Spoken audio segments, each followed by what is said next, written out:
कुछ साइंसी तजुर्बात इतने मशहूर हो जाते हैं कि उनका नाम हर किसी ने सुना होता है। एल्बर्ट बंडूरा का बोबो डॉल का तजुर्बा बिल्कुल ऐसा ही है। लेकिन क्या इसकी वो कहानी जो हम सब जानते हैं वाकई पूरी कहानी है? चलिए आज इसकी तह तक पहुंचते हैं। बच्चे वही करते हैं जो वो देखते हैं। ये एक ऐसी बात है जो हम सब ने सुनी है और बंडोरा के तजुर्बे को अक्सर इसका सबसे बड़ा सबूत माना जाता है। लेकिन यहाँ एक ट्विस्ट है। हकीकत इससे कहीं ज़्यादा पेचीदा है। इस कहानी की सतह के नीचे कुछ ऐसी परतें हैं जो पूरी तस्वीर ही बदल देती हैं। तो आखिर ये तजुर्बा किया किसने था? नाम है एल्बर्ट बैंडोरा और नफ्सियात की दुनिया में ये कोई छोटा नाम नहीं था। सोचें जरा, 2002 के एक सर्वे ने उन्हें तारीख का चौथा सबसे ज्यादा साइट किया जाने वाला साइकोलॉजिस्ट करार दिया। मतलब फ्रॉइड और स्किनर जैसी बड़ी शख्सियात की लीग में। तो जाहिर है इनका असर बहुत गहरा था। अच्छा, बंडोरा के काम को समझने के लिए हमें उस वक्त के माहौल को समझना पड़ेगा। इस जमाने में नफ्सियात पर एक नजरिए का राज था जिसे कहते हैं किरदारियत या बिहेवियरिज्म। इसका सीधा सा मतलब ये था कि इंसान तो बस एक मशीन है जो सिर्फ इनाम और सजा से सीखता है। ख्यालात, एहसासात, उन सब की कोई खास अहमियत नहीं थी।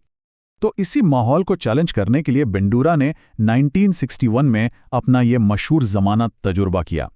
उनका सवाल बहुत सादा लेकिन गहरा था। क्या सीखने के लिए हमेशा इनाम या सजा की जरूरत होती है, या क्या बच्चे सिर्फ किसी को देखकर भी तशद्दुद सीख सकते हैं? तजुर्बे को 3 हिस्सों में डिजाइन किया गया था।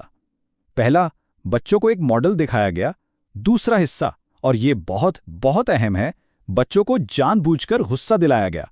और फिर तीसरा, उनके रवैये को नोट किया गया। पहले मरहले में क्या हुआ?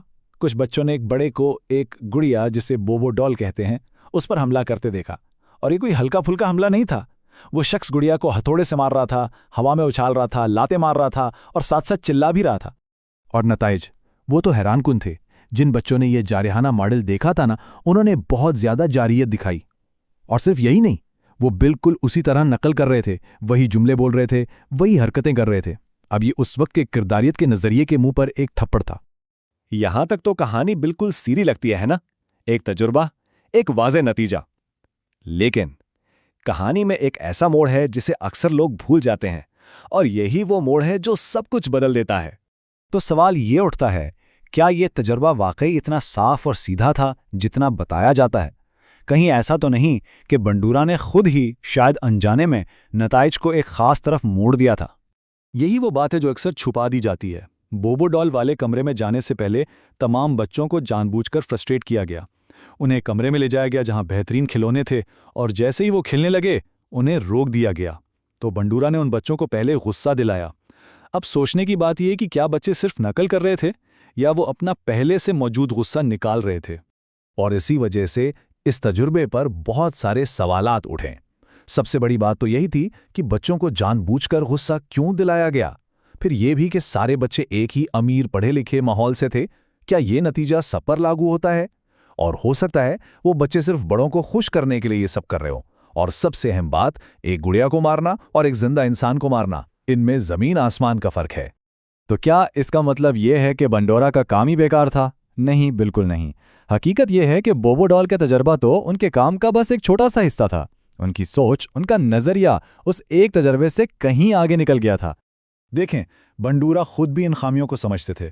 इसीलिए उन्होंने अपने पहले नजरिए सोशल लर्निंग थ्योरी को मजीद बेहतर बनाया और सोशल कॉग्निटिव थ्योरी पेश की। इस नए नजरिए में उन्होंने इस बात पर जोर दिया कि हम सिर्फ माहौल की कठपुतलियां नहीं हैं। हमारे अपने ख्यालात, हमारे अकायद और हमारा खुद पर कंट्रोल, ये सब सीखने के अमल में बहुत अहम किरदार अदा करते हैं। और उनके बाद के काम का सबसे अहम आइडिया था सेल्फ एफिकेसी का। इसका सादा सा मतलब है किसी इंसान का खुद पर यह यकीन कि वो कोई काम कर सकता है। बंडोरा ने यह साबित किया कि ये यकीन, ये एतमाद हमारी कामयाबी में माहौल से भी ज्यादा बड़ा किरदार अदा करता है। तो वापस उसी सवाल पर आते हैं। अगर बोबो डॉल का तजुर्बा इतना नाकिस था, तो आज भी हम इसके बारे में क्यों बात कर रहे हैं? इसकी वजह तजुर्बे के नतीजे में नहीं, बल्कि उसके असर में छुपी है। तो क्या हम इसे नफ्सियात की तारीख की एक बड़ी गलती मान लें? क्या उसे भुला देना चाहिए, या इसकी कोई ऐसी गहरी अहमियत है जिसे हम आम तौर पर देख नहीं पाते? यहाँ है असल बात। बोबो डॉल के तजुर्बे की असल ताकत उसके जवाब में नहीं थी, बल्कि इस सवाल में थी जो उसने खड़ा किया। इसने सीधा सीधा उस वक्त के सबसे बड़े नजरिए यानी किरदारियत को चैलेंज कर डाला। ये तजुर्बा अपनी तमाम तरखामियों के बावजूद किरदारियत के किले में एक दरार डालने जैसा था। इसने ये दिखाया कि सीखने के लिए इनाम ज़रूरी नहीं, सिर्फ देखना ही काफ़ी है। और इसी बात ने नफ्सियात में इल्मी इनकलाब यानी कॉग्निटिव रेवोल्यूशन की बुनियाद रखी। इसने साइंसदानों की तवज्जो बार के रवैये से हटाकर इंसान के दिमाग के अंदर यानी सोच, याददाश्त और एहसासात पर मरकूज कर दी। तो आखिर में बंडोरा हमें एक बहुत गहरे सवाल के साथ छोड़ जाते हैं। बोबो डॉल का तजर्बा शायद परफेक्ट ना हो, लेकिन इसने जो बहस छेड़ी वो आज तक अहम है। हमारी शख्सियत का, हमारे किरदार का कितना हिस्सा ऐसा है जो हमने सिर्फ अपने इर्द गिर्द के लोगों को देखकर सीखा है?